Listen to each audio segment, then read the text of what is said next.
உங்கள் தந்திவன் தொலைக்காட்சியில் சின்ன திரையின் சிங்க பெண்கள் மாலை 7 முதல் 8 மணி வரை காணத் தவறாதீர்கள். புதிய போலீஸ் அதிகாரிகள்லாம் வந்துட்டாங்க. சென்னைக்கு புதிய கமிஷனர், அதே போல தமிழகத்திற்கு சட்ட ஒழுங்கு ஏடிஜிபியும் புதிதாக நியமிக்கப்பட்டுள்ளார். இப்படி இருக்கும் பொழுது பொதுமக்களை அச்சுறுத்தும் ரவுடிகள் மீது போலீஸ் எம்மாதிரியான நடவடிக்கை எடுக்க வேண்டும் என பொதுமக்கள் கருத்து தெரிவித்திருக்கிறார்கள். அதை தற்பொழுது பார்த்து விடுவோம்.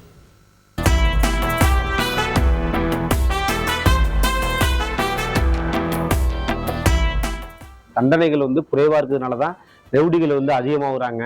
சமீபத்தில் பார்த்தீங்கன்னா இளைஞர்கள் ரவுடிகளை பின்பற்றக்கூடிய ஒரு சூழ்நிலை ஏற்படுது. இனிமேல் அவர்களுக்கு அரசு வழங்கக்கூடிய சலுகைகளை பறிக்கணும். அவங்களுக்கு தூக்கு தண்டனை வழங்கினாதான் இதுக்கு வரக்கூடிய காலங்கள் இளைஞர்களுக்கு ஒரு முன்னுதாரணமாக இருக்கும். அரசு வழங்கக்கூடிய சலுகைகள் அனைத்தையும் தடை செய்ய வேண்டும். அப்பொழுதுதான் பொதுமக்களுக்கும் அவர்களுக்கும் உண்டான ஒரு இடைவெளி தெரியும். எனவே அரசு வழங்கக்கூடிய சலுகைகளை எல்லாம் நிறுத்தி வைக்க வேண்டும் என்பது என்னுடைய கருத்து. சட்டங்கள் கடுமையானால் நமக்கு ரொம்ப நல்லா இருக்கும். என்னதான் சட்டங்கள் கடுமையானாலும் அவங்களுக்கு ஒரு பயம் வர அளவுக்கு சட்டங்கள் ஒரு இதாக இருக்கணும். ஏன்னா கடுமையான இது போட்டால் தான் அவங்களுக்கு ஒரு பயம், ஒரு அச்சுறுத்தல் இருந்தால் தான் அவங்க அவங்கள பார்த்து நம்ம அச்சப்படுறதோட நம்ம சட்டங்கள் கடுமையாகி அவங்க அச்சப்பட்டு ஓடுற அளவுக்கு இருந்தால் தான் நம்ம நடமாட முடியும். சட்டங்கள் இன்னும் முறையாக சீர்படுத்தணும். தண்டனைகளும் சீர்படுத்தினாதான் திருட்டு பயம், கொலை குற்றங்கள், கற்பழிப்பு வழக்குகள் கொஞ்சம் திருடர்களாக இருந்தாலும் சரி, பயங்கரவாதிகள் கொஞ்சம் பயப்பட வாய்ப்பு இருக்கிறதுனால சட்டங்கள் இன்னும் கடுமையாக்கினால மட்டும்தான் மக்கள் பாதுகாப்பாக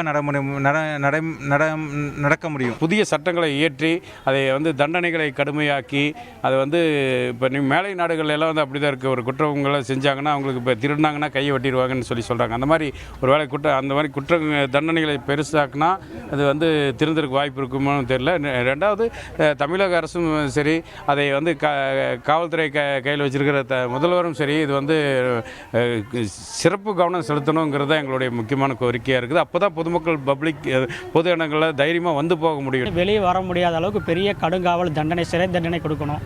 அதுபோக பார்த்திங்கன்னா உடல் அளவிலையும் சரி அவங்களுக்கு நிறைய ஒரு பெரிய ஒரு அளவில் தண்டனை கொடுக்கும். அரபு நாடுகள்லாம் பார்த்திங்களா, அவங்களாம் பார்த்திங்கன்னா கண்ணுக்கு கண் பல்லுக்கு பல்லுன்னு சொல்லுவாங்க. அது மனித தன்மை அற்ற செயல்னு நிறைய பேர் சொல்கிறாங்க. ஆனால் அந்த மாதிரியெல்லாம் ஒரு ஸ்ட்ரிக்டான ஒரு மூமெண்ட்டு நம்ம தமிழ்நாட்டில் இந்தியாவில் இருந்ததுன்னா தப்பு செய்கிறதுக்கு பயப்படுவாங்க. தப்பு செஞ்சாருன்னு அவரை கொண்டு போய் சிறைச்சாலையில் போட்டிங்கன்னா அங்கே இருக்க மொத்த ரவுடிகளும் ஒன்றா சேர்ந்து அவங்க ஒரு குரூப்பாக ஃபார்ம் பண்ணி பல பிரச்சனைகள் பல ஏரியாவில் இருந்து பண்ணுவாங்க.